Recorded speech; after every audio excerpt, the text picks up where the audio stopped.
I was making my morning coffee when my phone buzzed. It was a video message from Mrs. Winters, our old neighbor from Pine Creek. I hadn't heard from her in years. Just seeing her name on my screen brought back memories I thought I'd buried deep. The message was short, no greeting, no context, just one line. "I'm so sorry about your passing, Kaya. I can't believe what I saw today." My stomach tightened. I tapped on the video. It showed Grace Episcopal, the same church where I'd taken the kids for Christmas Eve services when they were little. The camera zoomed in slowly on two figures standing at the podium. My son, Robert, and my daughter, Tessa. Robert stood stiff and solemn, reading from a paper with shaking hands. Tessa was dressed in black lace and pearls, dabbing fake tears from her eyes. Behind them was a casket, and next to that casket was my photograph, large, framed, with flowers around it. I froze. "She was always a troubled woman," Robert's voice echoed through the phone. "But we loved her. We did everything we could." My vision blurred. He was reading a eulogy. My eulogy. "Though she left this world far too young, we pray her soul finally finds peace." What? I wasn't dead. I was standing in my apartment, alive, breathing, shaking. This couldn't be real. I scrubbed the timeline back, played again and again. Their faces didn't change. Their voices didn't shake with grief. They were calm, controlled, rehearsed. I gripped the edge of my kitchen counter. My hands wouldn't stop trembling. "What the hell is going on?" I whispered aloud. "Why are they doing this?" I hadn't spoken to my children in years. Not since they turned against me, disowned me like I was a stain on their reputation. But to hold a funeral? To declare me dead? The longer I watched, the colder I felt. Tessa mentioned how tragic my accident was. There was no accident. Robert talked about my final years spent in isolation. I was working, living, surviving. They had to know that. So why? Why were they doing this? I sat down slowly, the phone still playing. The video ended with the camera panning to mourners, distant relatives, family friends, even Robert's old soccer coach, all dressed in black, all believing I was gone. And not one of them, not one, had tried to reach me. I played the video again, just to be sure I wasn't imagining it. But the truth was clear. My children hadn't just erased me from their lives, they'd buried me alive. And in that moment, one thing became crystal clear. This wasn't a mistake. It was a choice. It wasn't always like this. There was a time when I believed family meant protection, loyalty. That illusion shattered 3 years ago, the day I was thrown out of my own life, like trash swept under a rug. The truth? It wasn't me who emptied the accounts. It was Tessa, my youngest, the golden child, the one who could do no wrong. She embezzled nearly $90,000 from our family business account.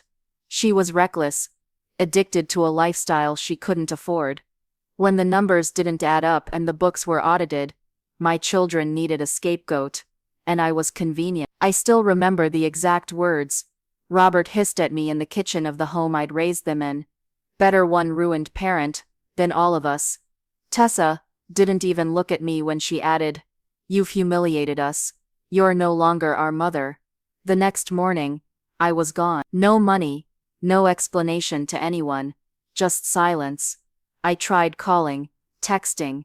I sent letters. Nothing. My number was blocked. When I reached out to close family friends, they suddenly stopped responding. One by one, doors that had always been open slammed shut. I became a ghost. Not just to them, but to the entire world that had once known me. Eventually I did what broken people do. I left. I moved to Arizona, took a job at a small diner, changed my number, learned to live quietly. I didn't post online. I barely spoke my full name. But even then, deep down, I held on to hope. Hope that someday, someone, anyone, would call, ask if I was okay, tell me it had all been a mistake. That day never came. Instead, something worse did. Last year, I tried renewing my old email account, but it wouldn't go through. When I contacted support, I was told the account had been deactivated due to a report of user deceased. My name had been marked as dead in their system, officially, digitally, completely. They hadn't just disowned me, they'd erased me. I couldn't sleep that night. The video played on a loop in my mind.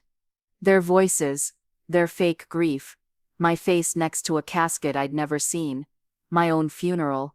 Without me, something wasn't right. So I started digging. First, I called my sister Diane. We hadn't spoken in years, but she used to sneak me chocolate when the kids were being particularly difficult. She answered on the second ring. "Hello, Diane? It's me. It's Kaya." Silence. Then, click. She hung up. I called again. Blocked. Next, I tried my nephew. One sent me a thumbs up emoji, and never replied again. Another texted back, "Is this some kind of sick joke?" No one believed I was me. Except one. My youngest nephew, Micah, the one who always looked up to me when he was small, texted back, hesitant, "Aunt Kaya, are you really alive?" "Yes, I need to know the truth." What did they tell everyone? The typing bubble blinked for what felt like forever. Then, they said you died in a car crash in Arizona 2 years ago. My stomach dropped. They had a whole story. Said it happened while you were traveling alone. That it was too late to bring you home. Cremation. Closed casket. I nearly dropped my phone. There had never been a car crash. I'd never even owned a car in Arizona. Something in me snapped. I pulled out every document I had. Passport stamps, rental records, employment papers. I had never been in an accident. I had never gone missing. So I checked the public records office online. And there it was. Kaya Wella's date of death, July 16th. Cause, road accident. Status, deceased. Certificate ID, ARF, 91327. They forged it. They made me legally dead. I stared at the screen, frozen. This wasn't grief. This wasn't denial. This was a cover-up. But what were they hiding that was worth burying me alive? I should have stopped digging. But once you realize your own children have buried you alive, you have to know why. I found my answer in a place I hadn't looked in years. Tessa's Instagram.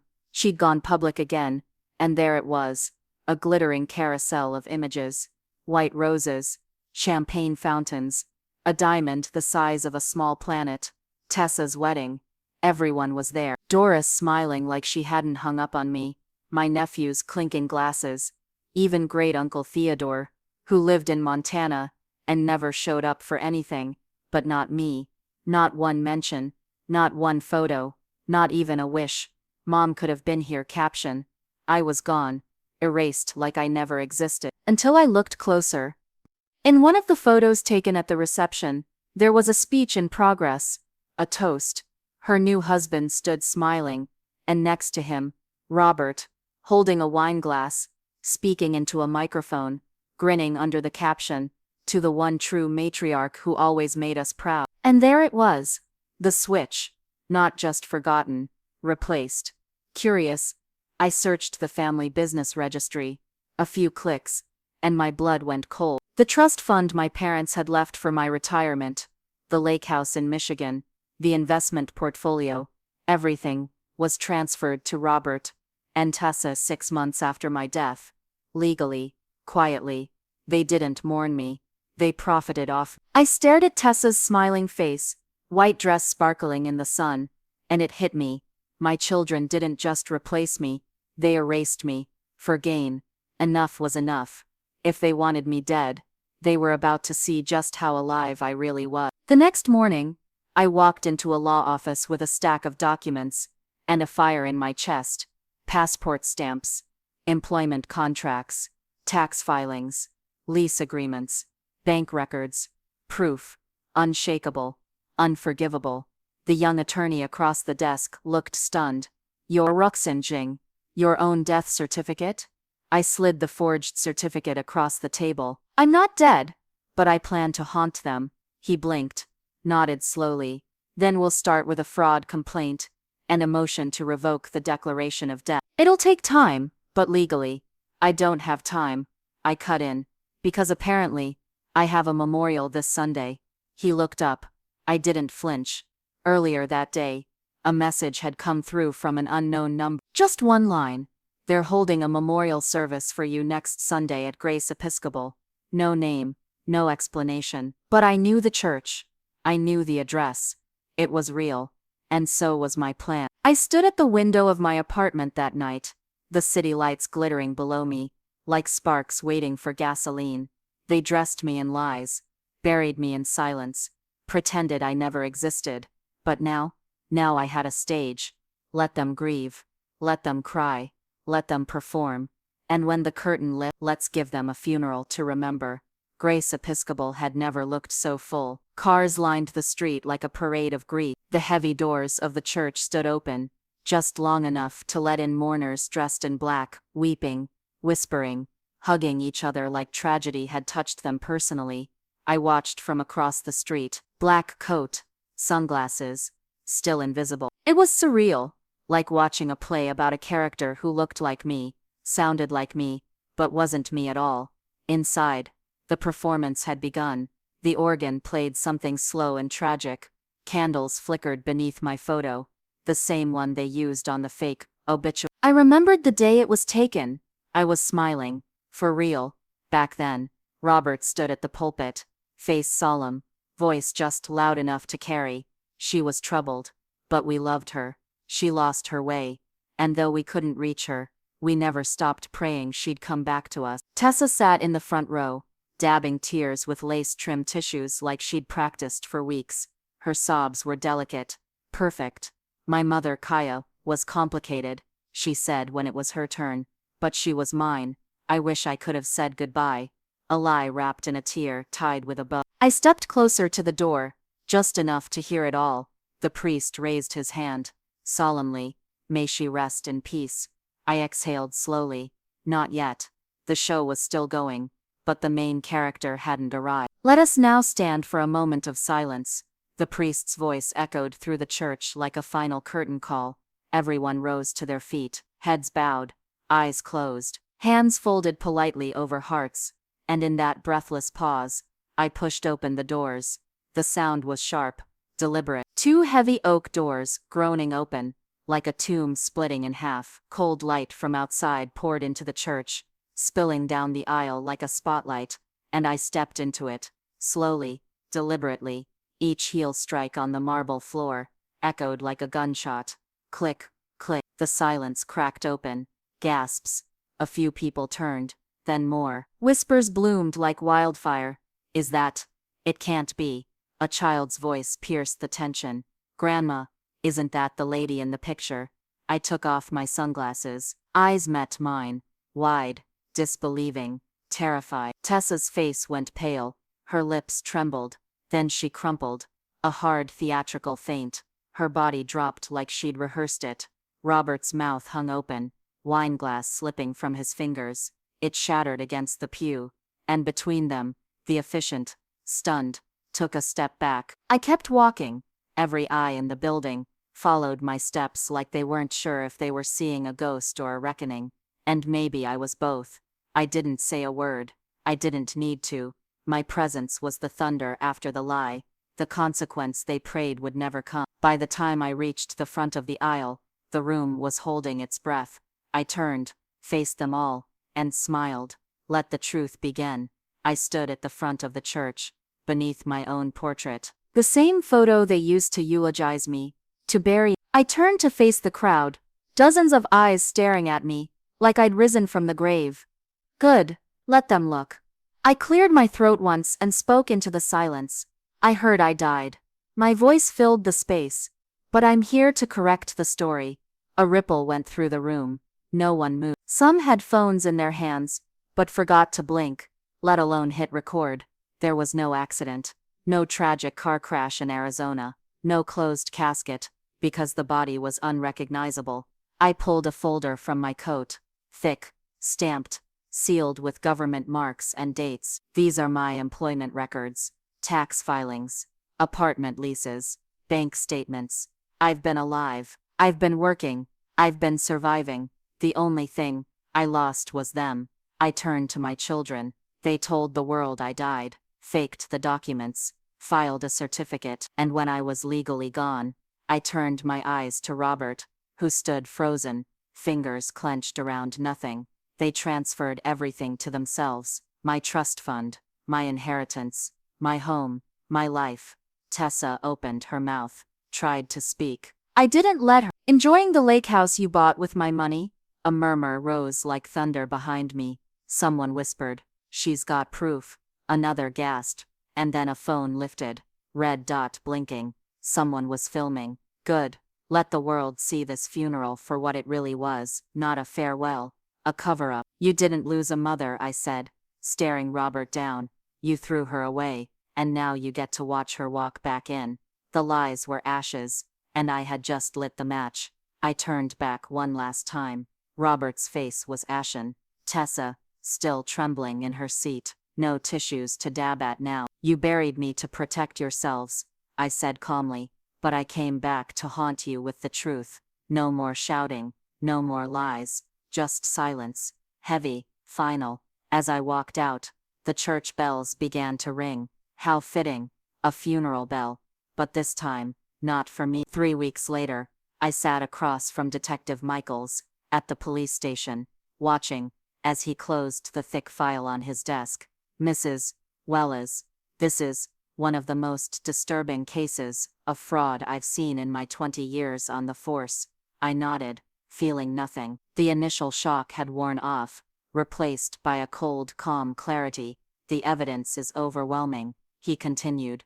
Forged death certificate, false police reports, fraudulent insurance claims, not to mention the financial transfers that followed. He shook his head. Your children didn't just declare you dead, they created an entire paper trail to support it. And the motive? I asked, though I already knew. Money. Your parents' trust was substantial, over $2 million. The lake house alone is valued at $6. By declaring you deceased, they gained immediate access to everything, bypassing the living trust stipulations. I remembered how my father had structured it. I would control the assets, until my death, at which point, they would transfer to my children. They just accelerated the timeline. What happens now? I asked. We've frozen all assets, pending investigation. Your children will face charges: insurance fraud, forgery of government documents, filing false reports, grand theft. The DA is pushing for maximum penalties. I should have felt vindication. Instead, I felt hollow. Back at my small rented apartment, I stared at the walls. My phone had been ringing non-stop since the resurrection. Reporters, distant relatives, suddenly remembering my existence. Lawyers offering representation.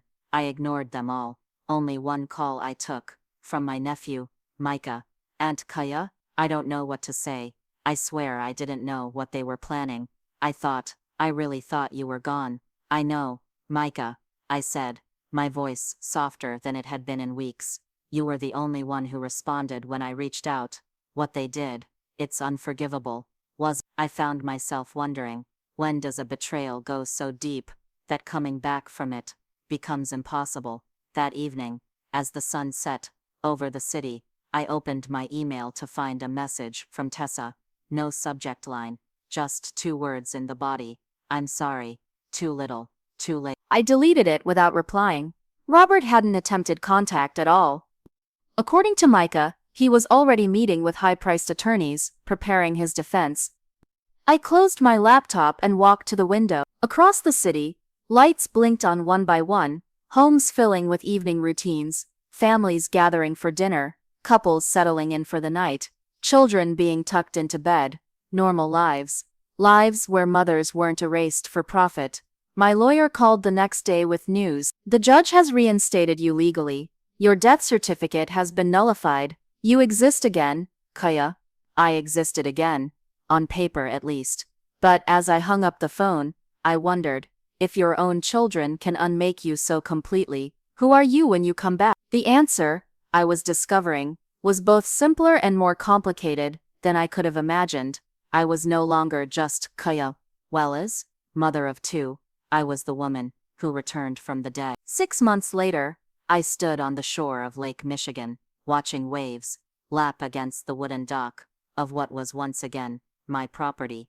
The lake house had been returned to me, along with all other assets, plus interest, as ordered by the court. Robert had pled guilty to lesser charges in exchange for testimony against Tessa, who apparently had masterminded most of it. She would serve time. Not enough, some might say, but time, nonetheless. I hadn't attended either sentencing. What would be the point? To watch them taken away, in handcuffs, to see fear in their eyes. Some mothers might have needed that closure. I just needed distance.